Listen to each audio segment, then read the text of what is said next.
స్వాగతం సార్. నమస్కారం sir. Sir ఇవాళ ప్రధాన అంశాల్లో వైసీపీ ఆవిర్భావ దినోత్సవం సార్. ఇవాళ 15 సంవత్సరాలు కంప్లీట్ అయింది వైసీపీ స్థాపించి. 2011 మార్చి 12న ఈ వైసీపీ ఆవిర్భావానికి ఒక ఇది పడింది. 2009 సెప్టెంబర్ 25న ఓదార్పు యాత్రకి చేపడతాను నేను అని కర్నూలు జిల్లా నల్లకాలువ దగ్గర జగన్మోహన్ రెడ్డి గారు ప్రకటన చేయడంతో దీనికి శ్రీకారం చుట్టినట్టు అయింది. అది కాంగ్రెస్ అప్పుడు వ్యతిరేకించడం ఓదార్పు యాత్రని. పరిణామాల నేపథ్యంలో 2011 మార్చి 12న వైసీపీ ఆవిర్భావం జరిగింది సార్. అయితే విశ్వసనీయతకి మారు పేరుగా వైఎస్ఆర్ కాంగ్రెస్ పార్టీ దేశంలోనే ఒక మార్క్ గా నిలిచింది అని ఈ సందర్భంగా జగన్మోహన్ రెడ్డి గారు చెప్పారు. ఇక ఇది కాలర్ ఎగరేసుకుని తిరగచ్చు అభిమానులు అని ఆయన చాలా బోల్డ్ గా ఒక ప్రకటన చేశారు సార్. అదే జగన్ ఈనాడు భయపడలేదు, వెనక్కి తగ్గలేదు. జగన్ నమ్ముకున్నది పైన ఉన్న దేవుణ్ణి, కింద ఉన్న మిమ్మల్ని. విలువలు విశ్వసనీయతకి పార్టీ కట్టుబడి ఉంటుంది అని కూడా చెప్పారు సార్. దిశానిర్దేశం చేశారు భవిష్యత్తు కార్యాచరణ మీద. అయితే కాంగ్రెస్ వ్యతిరేకత నుంచి పుట్టిన వైసీపీ పార్టీ తర్వాత అనేక ఆటుపోట్లను ఎదుర్కొని ఫస్ట్ 2014లో ప్రతిపక్షంలోకి వచ్చి ఆల్మోస్ట్ చాలా నేరో మార్జిన్తో ఇదయ్యి 2019లో భారీ విజయంతో అధికారంలోకి వచ్చినటువంటి వైసీపీ పార్టీ భారీ విజయం నుంచి ఘోర పరాజయం పాలైంది 2024లో అనేటువంటిది. ఆ ప్రస్థానాన్ని ఎలా చూడొచ్చు అంటారు? ఎస్, వైసీపీ యొక్క వెలుగు నీడలు అంటే ఉత్థాన పతనాలు అంటాం మనం. ఈ ఉత్థాన పతనాలు రెండింటినీ కూడా మనం ఈరోజు చాలా నిర్మోహమాటంగా డిస్కస్ చేద్దాం. ఎందుకంటే ఇది ఒక డెఫినెట్గా ఆ పార్టీ అధినేత జగన్మోహన్ రెడ్డి చెప్పినట్టుగా ఇది ఒక విలక్షణమైనటువంటి పార్టీ, ఒక సంక్లిష్టమైనటువంటి ప్రత్యేక పరిస్థితుల్లో వచ్చింది. అదే రకంగా దేశంలో ఒక డిఫరెంట్ టెండెన్సీ అనేది కూడా క్రియేట్ చేసింది. కానీ మరి ఎక్కడ ఫెయిల్యూర్ అయింది, ఎందుకు ఫెయిల్యూర్ ఉంది అనేది కూడా మనం ఈ సందర్భంగా డిస్కస్ చేయాలి. అయితే ప్రధానంగా 15 సంవత్సరాలు అంటే దశాబ్దంన్నర కాలం పాటు ఈ పార్టీ అప్పుడే పూర్తి చేసుకొని 16వ సంవత్సరంలోకి అడుగు పెట్టినటువంటి తరుణంలో ఈ దీనికి సంబంధించి ఏంటంటే వాళ్ళు అనేక ఆటుపోట్ల మధ్య, అనేక ఒడిదుడుకుల మధ్య, అనేక ఒత్తిళ్ల మధ్య, అనేక అణచివేతల మధ్య ఈ వార్షికోత్సవం ఈ రోజున వాళ్ళు చేసుకున్నారని చెప్పాలి. అయితే ఆ పార్టీ ఆవిర్భావం కూడా ఒక సంక్లిష్టమైనటువంటి పరిస్థితుల్లోనే వచ్చింది. వైఎస్ రాజశేఖర రెడ్డి గారి మరణానంతరం ఎవరిని ఈ రాష్ట్రానికి సీఎం చేయాలనేటువంటి దాంట్లో కొంత భేదాభిప్రాయాలు రావడం, దాని మీద సోనియా గాంధీ గారు ఆ రోజున ఆ పార్టీ అధినేత్రి వాళ్ళు చెప్పినట్టే వినాలి అన్నప్పుడు కొంత వీళ్ళు డిఫర్ అవడం, డిఫర్ అయిన పరిస్థితుల్లో దాన్ని వాళ్ళు ఏంటంటే చాకచక్యంగా లౌక్యంగా కన్విన్స్ చేసేటువంటి పరిస్థితి కాకుండా ఒక బెదిరింపు ధోరణిలోకి వెళ్ళిన పరిస్థితుల్లో ఈయన ఇగో దెబ్బతిని అక్కడ వీళ్ళకి ఒక ఫ్రిక్షన్ అనేటువంటిది మొదలైంది. ఈ మధ్యవర్తులు కూడా మధ్యవర్తిత్వం చేయడంలో కూడా ఒక రకంగా విఫలమయ్యారని చెప్పాలి. అంటే మొత్తం యావత్ దేశాన్ని మన గుప్పెట్లో పెట్టుకున్నాం అనేటువంటి సహజమైనటువంటి అహంకారం అనేది వాళ్ళకు ఉంటుంది జాతీయ పార్టీకి. ఆ తర్వాత తన ఏంటి అసలు అప్రాలనేటువంటి ఒక భావనతో కూడా చేశారు. ఇక్కడే ఇగో దెబ్బతిన్నటువంటి దీంట్లో నేను మా నాన్నగారి యొక్క మరణానంతరం ఓదార్పు యాత్ర చేస్తాను ఆయన అశేష అభిమానుల కోసం అని చెప్పని ఈయన మొదలు పెట్టడం. సరే, ఇదంతా కూడా అందరికీ తెలిసిందే కానీ దాని గురించి చరణం అనవసరం. అయితే ఈ ప్రస్థానంలో ఒక అనుకోనటువంటి విధంగా ఎక్కడ ముందు ఈ రోజు తన ప్రసంగంలో చెప్పినట్టుగా ఆ రోజున ఒక ఒంటరి వాడు నల్లకాలువ దగ్గర ఒక యాత్ర ప్రారంభించి ఆ నల్లకాలువ దగ్గర నుంచి మొదలైనటువంటి యాత్ర ఒక జన సముద్రం లాగా సాగిపోయిన పరిస్థితుల్లో దారి పొడుగునా కూడా ఎక్కడెక్కడ జన జేజేలు కొడుతూ జనహారతులు పడుతున్నటువంటి నేపథ్యంలో ఆ యాత్ర సాగింది. తదనంతర కాలంలో ఏంటంటే రాష్ట్రం సరిగ్గా అదే సమయానికి విడిపోవటం 2014లో. అప్పుడు ప్రజలు ఏం ఆలోచించారంటే అంతకుముందు చంద్రబాబు నాయుడు గారిని చాలా నిర్ద్వందంగా తిరస్కరించారు. ఆయన ఓడిపోయాడు కదా. ఓడిపోయిన తర్వాత ముఖ్యమంత్రులు చాలా మంది, రాజశేఖర రెడ్డి గారు ఆకస్మిక మరణం, ఆ తర్వాత ఏమో రోసే గారు సీఎం అవడం, రోసే గారు కిరణ్ కుమార్ రెడ్డి గారు సీఎం అవడం, ఇవన్నీ జరిగిన తర్వాత రాష్ట్రం విడిపోయిన తర్వాత ప్రజల్లో ఏ రకమైనటువంటి ఆలోచన వచ్చిందంటే, ఒక సుదీర్ఘమైనటువంటి అనుభవజ్ఞుడే ఈ సంక్లిష్ట పరిస్థితుల్లో ఉన్న ఈ రాష్ట్రాన్ని గాడిలో పెట్టాలి. జగన్మోహన్ రెడ్డి అప్పటికి ఒక మంచి పాజిటివ్ ఇమేజ్ పూర్తిగా ఉంది. జగన్మోహన్ రెడ్డి యువకుడు, ఒక స్పిరిట్ తో ఉన్నటువంటి వ్యక్తే, కానీ ఇప్పుడున్న పరిస్థితుల్లో ఒక ఎక్స్పీరియన్స్డ్ పర్సన్ ఉంటేనే రాష్ట్రం ఇది బాగుపడుతుందనే లక్ష్యంతో ఒక్కసారిగా ట్రెండ్ మారిపోయింది. ఆ ట్రెండ్ మారిన పరిస్థితులు పైగా ఎంతండి పర్సంటేజ్ ఇద్దరికి కూడా పెద్ద తేడా కూడా ఏం లేదు, 2%, 3% గెలిపోవటంలో జస్ట్ అంతే వచ్చింది. ఆ స్వల్ప మెజారిటీతో చంద్రబాబు నాయుడు గారు ఆయన అధికారంలోకి వచ్చారు.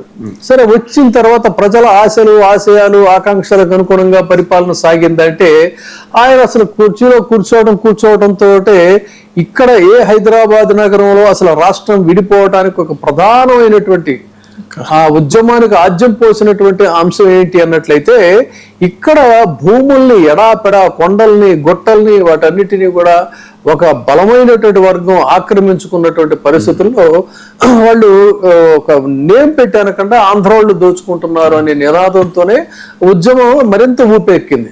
తెలంగాణ ఉద్యమం ఖచ్చితంగా వాస్తవం ఉంది అందులో, దాన్ని మనం కాదనే పరిస్థితి లేదు. కాబట్టి ఇదే రకమైన భూదోపిడీ వ్యవహారానికి మళ్ళీ ఆంధ్రప్రదేశ్లో కూడా అక్కడ తెరలేపిన పరిస్థితుల్లో ఎంత మిస్షిఫ్ చేశారు.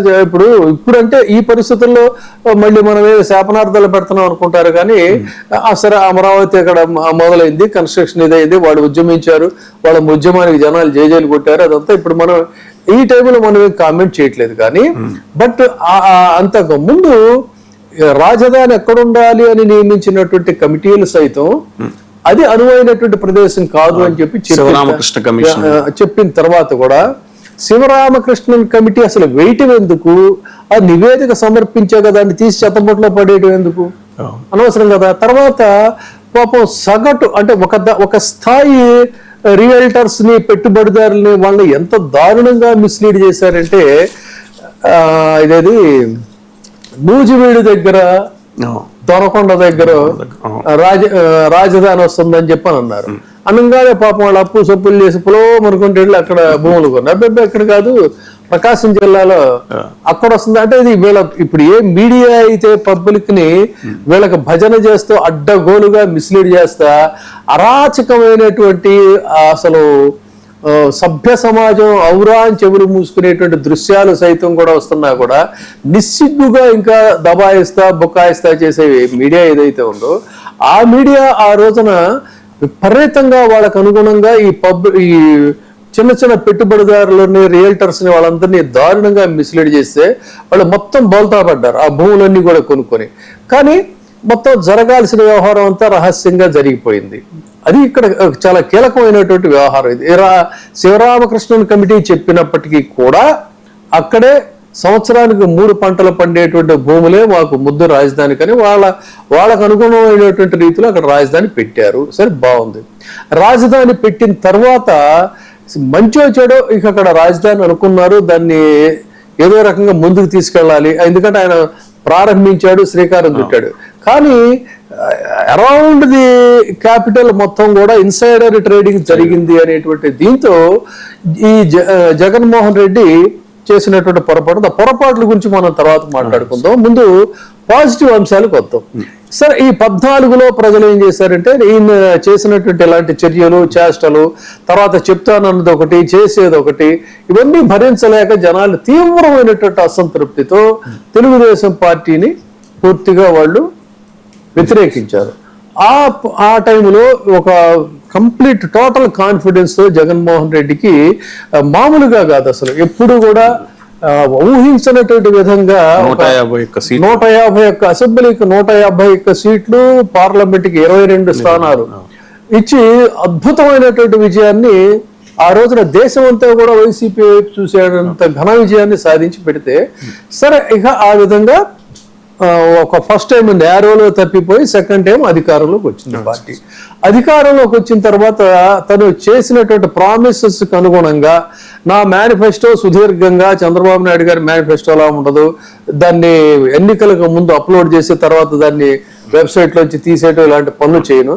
చాలా భగవద్గీత లాగా నేను బైబిల్ లాగా భగవద్గీత లాగా నేను దీన్ని చూస్తానని చాలా కమిటెడ్ గా ఆ నవరత్నాలు అనేటువంటి వాటిని ఆయన ఇంప్లిమెంట్ చేయటంలో చాలా సీరియస్ గా చేశాడు. అయితే తను అనుకున్నది ఏంటంటే దశాబ్దాల కాలంగా పేదలు పేదలుగానే ఉంటున్నారు, మధ్యతరగతి జీవుల యొక్క బతుకులు బతుకు లేకుండా పోతున్నాయి.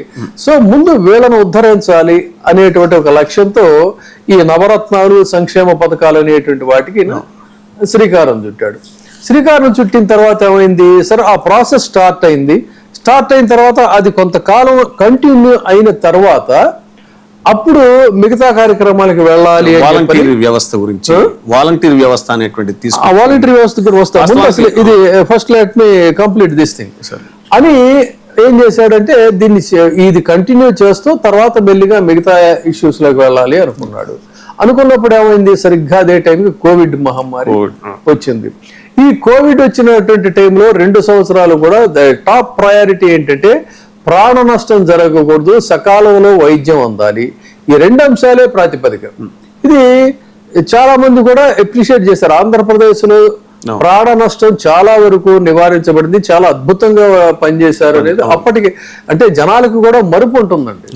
అప్పటికప్పుడు ఆహా ఓహో అని చెప్పిన ఆ పాయింట్ వరకు అనుకున్నారు. తది మళ్ళీ ఈ జీవన వేగం అనేది ఎప్పుడైతే మొదలైందో అవన్నీ కూడా జనాలు మర్చిపోయారు. ఈ ప్రచారాలకి దీనికి ఇదైంది.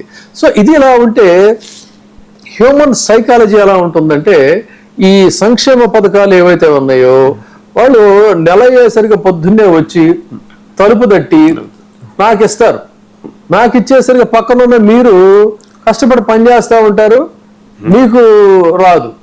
ఇది అంటే సర్లే మన సాటి పేదవాడు తనకేదో బెనిఫిట్ అవుతుందనే ఫీలింగ్ ఎట్టి పరిస్థితిలో ఉండదు. This is called human psychology.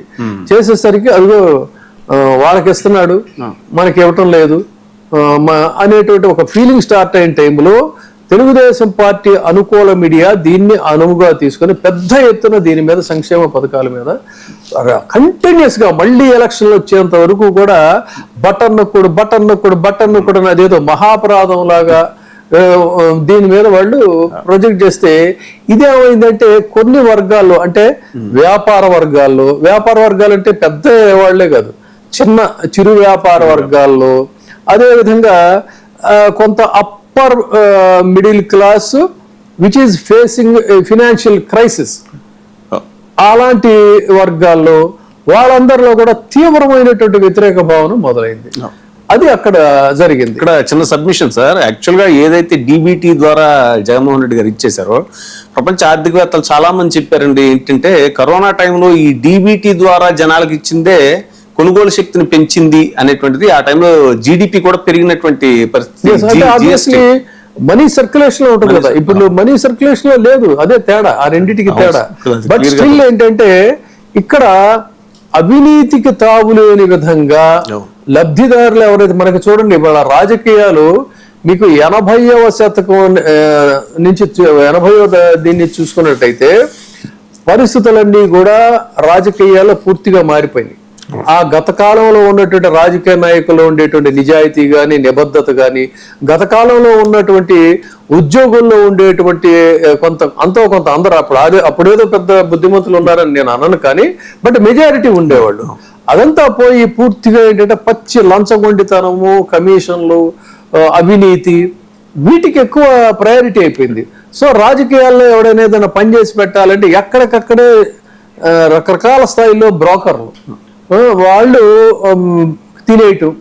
వాళ్ళు తినేసేసేసి కొంత చివరికి ఆ లబ్ధిదారుడికి వెళ్లాల్సింది ఎంత ఉంటుందో తెలియదు, కానీ వీళ్ళు చిలక్కొట్టుళ్ళు మాత్రం ఎక్కడెక్కడ చిలక్కొట్టుళ్ళు.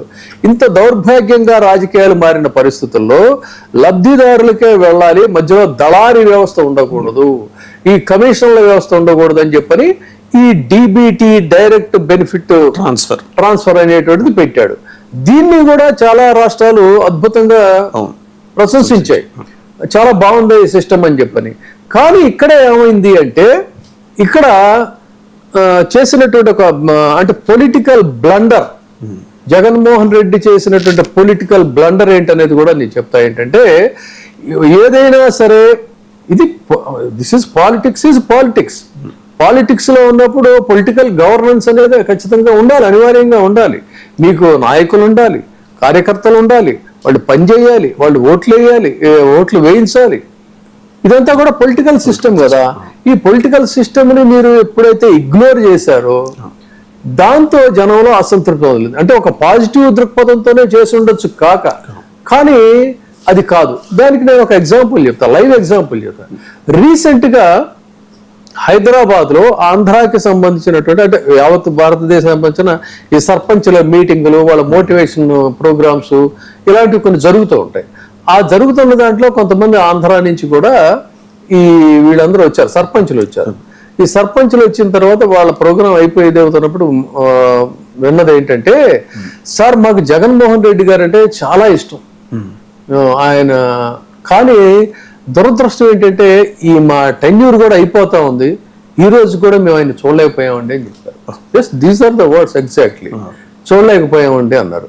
తర్వాత ఆయన చేసిన పొరపాటు ఏంటంటే, ఆయన చేసిన మంచిదేనండి, లంచగొండితనం లేకుండా బెనిఫిషియర్స్కి డైరెక్ట్గా వెళ్ళాలి, కానీ అందులో ఏదో ఒక విధంగా మమ్మల్ని కూడా ఇన్వాల్వ్ చేస్తే మా ఉనికి, మా గుర్తింపు గ్రామాల్లో మా ఎగ్జిస్టెన్స్ ఉండేది. మమ్మల్ని అసలు ఎందుకో పనికిరాని వాళ్ళలాగా ఈ వాలంటరీ వ్యవస్థ ఎప్పుడైతే పెట్టారో దానివల్ల మా ఎగ్జిస్టెన్స్ ప్రశ్నార్థకం అయిపోయింది.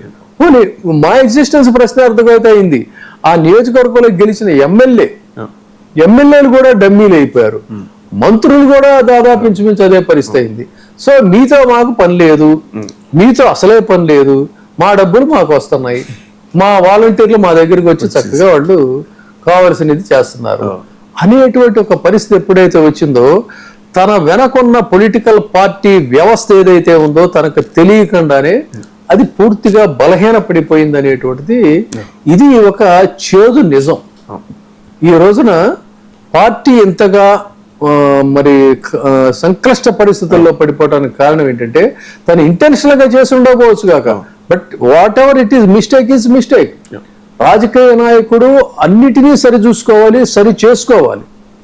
అది జరగల. అది ఎప్పుడైతే జరగలేదో అది దీన్ని తెలుగుదేశం పార్టీ తనకు అనువుగా మలుచుకుంది.